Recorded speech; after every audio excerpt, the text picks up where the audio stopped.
All right, talking a little bit about squats today.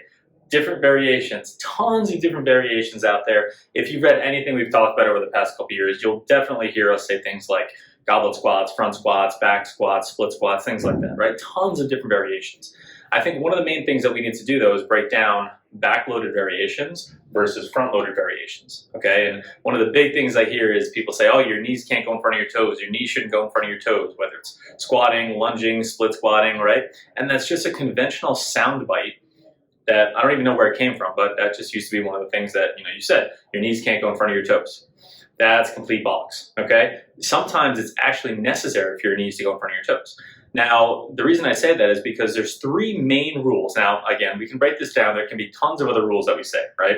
But the way we learned it and things that we like to keep in mind when we're watching somebody squat, and if you want to understand the kinematics behind the squats, whether it's a front-loaded or a back-loaded variation, there are three rules at play, okay? The first one is foot-flat contact, okay? So foot flat. So we look at my stick figure guy over here, right?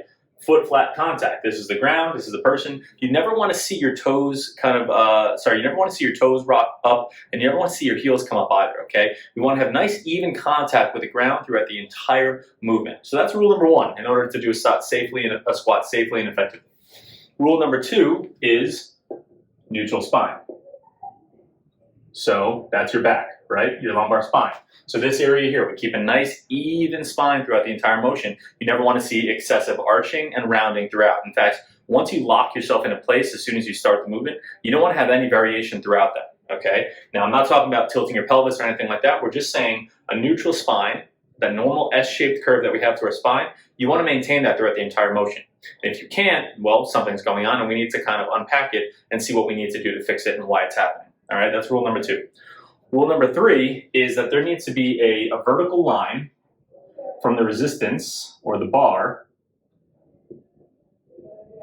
and your midfoot. So the middle of your foot, right?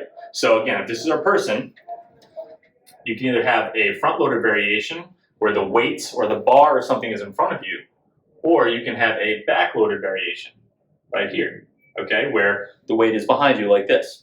Either high bar, low bar, or otherwise.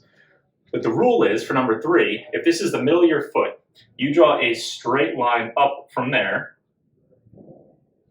and you want that bar to fall into that line. If you were to drop a vertical plumb line down, that's what you would see, okay? So for this person, the way I drew this, right, a back-loaded variation, if the bar was behind them, would follow rule number three. So if you look at everything, foot flat contact, neutral spine, and the bar dropping straight down, lines up the midfoot, this is good. Check off all three of those boxes.